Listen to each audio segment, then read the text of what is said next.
गांव की सुंदर पगडंडियों और ऊंचे ऊंचे पहाड़ों के बीच प्रिया अपने परिवार के साथ बड़े से बंगले में रहते थे। वे खानदानी रईस थे। उनके पास पैसों की कोई कमी नहीं थी। तभी पिता कहते हैं, बेटा, मैंने तुम्हारे लिए एक बड़ा ही सुलझा, समझदार और अमीर लड़का देखा है। अगर तुम कहो तो तुम्हारी बात चलाऊं। नहीं पापा, इतनी सारी डिग्रियां ली है, पहले बढ़िया जगह जॉब मिल जाए, उसके बाद देखते हैं आगे क्या होता है।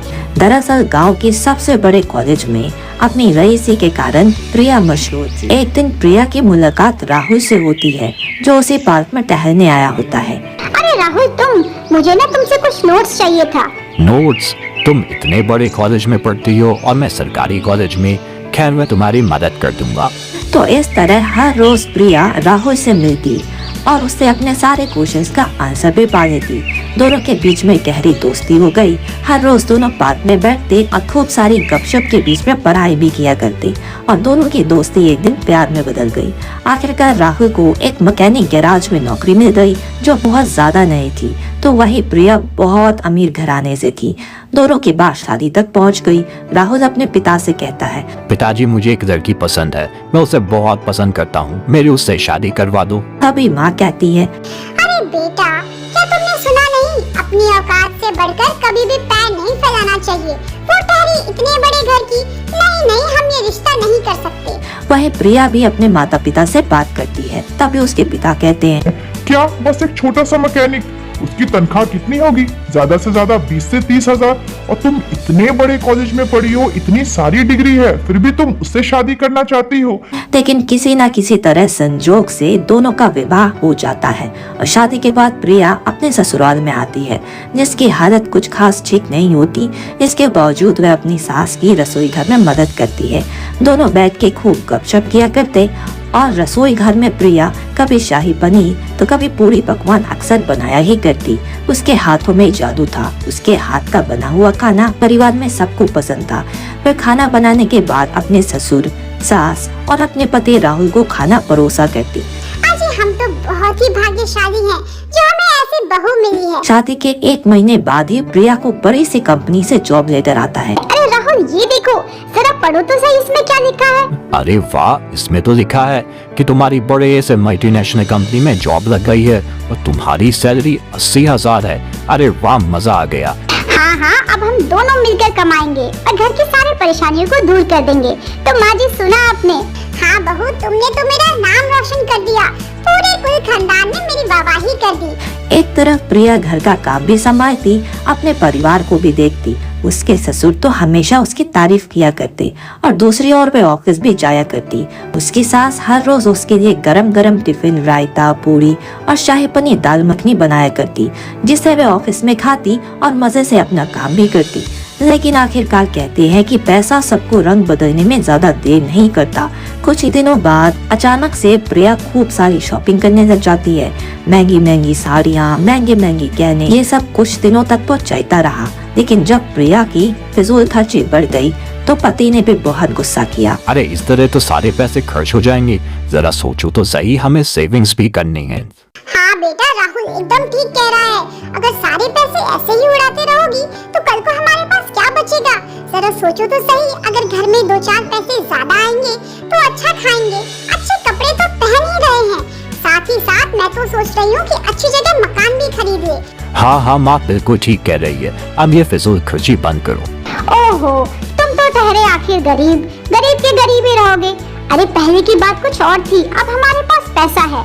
आए दिन सास बहू रसोई घर में झगड़ा करते रहती। प्रिया किसी न किसी बहाने अपने ससुर और सास को ताना मारती रहती। बेचारा राहुल ये चुपचाप सहन करता, क्योंकि वो प्रिया से बहुत प्यार करता था। लेकिन आए दिन किसी न किसी बहाने से कभी सब्जी में ज्यादा नमक तो कभी दाल में छौंका। इन सब वजहों से घर में छोटी मोटी नोकझोंक चलती रही। आखिरकार सास गायत्री देवी ने फैसला किया कि वो लोग गाँव जाएंगे। दोनों पति पत्नी ने अपना सामान बांधा और कल के ही ट्रेन से आराम से गाँव पहुँच। मेरा ये फैसला बिल्कुल ठीक होगा। अब बेटा बहू को अपने हिसाब से रहने दो, हम अपने गांव ही चलते हैं। भले ही वहाँ सूखी रोटी खाएंगे, लेकिन चैन और सुकून तो होगा। एक दिन प्रिया घर का सारा कामकाज खत्म करके अपने मम्मी पापा से मिलने गई। तभी उसकी माँ ने कहा, अरे हमारी तो नाक कट गई। नाक कट गई? पर किस वजह से? तुम्हारे पति की वजह से। रिश्तेदारों में सबको पता चल गया है कि तुम्हारा पति एक मामूली मैकेनिक है 20 से 30 हजार महीना कमाता है। हाँ बेटा, तुम्हारी माँ बिल्कुल ठीक कह रही है। अरे तुम तो महीने का 80,000 कमाती ही हो। एक काम करो, घर के कामकाज के लिए तुम ना राहुल को ही बोल दो। दूसरी तरफ राहुल एक प्राइवेट जॉब करता है। महंगाई के कारण उसे अपनी नौकरी से हाथ धोना पड़ता है। अरे प्रिया, ये भी कोई बात हुई? ना कोई नोटिस दिया, ना ही कोई टर्मिनेशन लेटर, मुझे जॉब से निकाल दिया। अब मैं क्या करूँ? अरे करना क्या है, अब तुम घर में बैठो, घर के काम संभालो, खाना पकाओ, सफाई करो। वैसे भी कमा तो मैं रही हूँ, दोनों मिलके अगर बैलेंस करेंगे ना तो अच्छे से घर चल जाएगा। क्या मैं घर का काम करूँ? हाँ हाँ, ज्यादा सोचो मत, तुम सो जाओ। हाँ प्रिया, तुम ठीक कह रही हो, और वैसे भी मेरे पास कोई दूसरा चारा भी तो नहीं है। अगली सुबह दोनों उठते हैं। प्रिया घर की सारी जिम्मेदारी राहुल को सौंप देती है और लंबे चौड़े काम की लिस्ट उसे थमाकर ऑफिस चली जाती है। बेचारा राहुल पहले कपड़ों में साबुन लगाता है और अच्छे से साफ करता है। उसके बाद घर में झाड़ू पोछा भी तैयार कर देता है। एक दिन उसके मम्मी पापा उससे मिलने के लिए शहर आते हैं। सुनिए जी, बहुत दिन हो गए हैं, एक बार अपने बेटे को तो देखा है। लेकिन जब वे दरवाजे पे पहुंचते हैं तो उसके बेटे के हाथ में सब्जी बनाने का करछुल और एप्रन पहने हुए खड़ा होता है। उन्हें बड़ा दुख होता है। बस अब यही देखना रह गया था, तुम घर का काम कर रहे हो, तुम्हारे अंदर बिल्कुल भी स्वाभिमान नहीं है बेटा, ये सब हमसे नहीं देखा जाएगा। ऐसा कहकर वापस दोनों गांव की तरफ चल पड़ते हैं। इस तरफ राहुल को बहुत बुरा लगता है, लेकिन वो प्रिया को खोना नहीं चाहता। वे घर के सारे काम निपटा कर ताज़ा ताज़ा हरी सब्जियों से प्रिया के लिए सूप बनाता है, और जब वह ऑफिस से थकी हारी आती है तो उसे डाइनिंग टेबल पर बड़े ही प्यार से बिठा के सारे साग सब्जी परोसता है। लेकिन प्रिया कहती है, अरे ये दाल में इतनी नमक क्यों है? ओहो, तुम पूरा दिन घर पे ही तो रहते हो, एक खाना भी ठीक से नहीं बना सकते। आखिर घर में करना ही क्या होता है? मुझे देखो, ऑफिस में कितने सारे काम निपटाती हूँ, और तुम हो कि तुमसे एक दाल भी ठीक से नहीं बनाई जाती। प्रिया की बातें राहुल को अंदर तक तोड़ के रख देती है, लेकिन सिर्फ अपना रिश्ता बचाने के लिए राहुल चुप रहता है और घर के काम को लगातार करता ही रहता है। लेकिन तभी उसके मन में एक आइडिया आता है। वह YouTube से नई नई रेसिपीज देखता है। घर के सारे बर्तन झाड़ू पोछा निपटाने के बाद वह YouTube खोलता है और उसके बाद नई नई रेसिपीज बनाना शुरू करता है। किस तरीके से आकर्षक तरीके से सब्जियों को काटा जाता है, उनका सूप, सब्जी और दाल बनाया जाता है।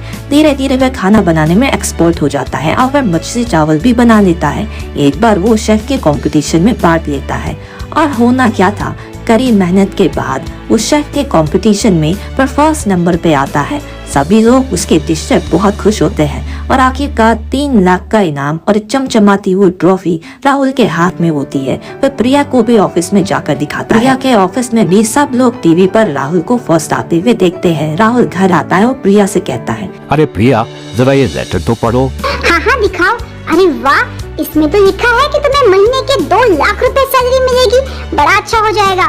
मेरे 80,000 और तुम्हारे 2 लाख, यानी कि 2,80,000। हमारे दिन तो बड़े ही मजे से कटेंगे। नहीं प्रिया, तुम अपने पैसे अपने पास रखो। मैंने अपने स्वाभिमान को बहुत ठेस पहुंचा दिया। अब ये पैसे मेरे हैं, मेरी मेहनत की कमाई है। महीने के 2 लाख रुपए सिर्फ मेरे और 80,000 सिर्फ तुम्हारे। मैं जा रहा हूँ अपने घर। मैंने अपने बूढ़े माँ बाप को बहुत ही ठेस पहुँचाई है। मैं उनके साथ ही जाकर रहूंगा। ऐसा कहकर रोहन प्रिया को छोड़कर अपने मम्मी पापा को लेने के लिए गांव की तरफ निकल पड़ता है। गांव की ठंडी हवाएं और मिट्टी की खुशबू एक बार फिर से राहुल को अपनी तरफ खींच लेती है। वह अपने माता पिताजी से जाकर मिलता है और उन्हें अपने साथ शहर ले आता है। अब हम एक साथ रहेंगे। महीने के 2 लाख रुपए मेरी सैलरी है, और अब मैं अपने स्वाभिमान के साथ कोई समझौता नहीं करूंगा। और ऐसा कहकर राहुल अपने परिवार के साथ हंसी खुशी रहने लगता है। ऐसे ही भावनात्मक और मनोरंजक कहानियों के लिए चैनल के साथ जुड़े रहे। चैनल को लाइक, सब्सक्राइब करना ना भूलें।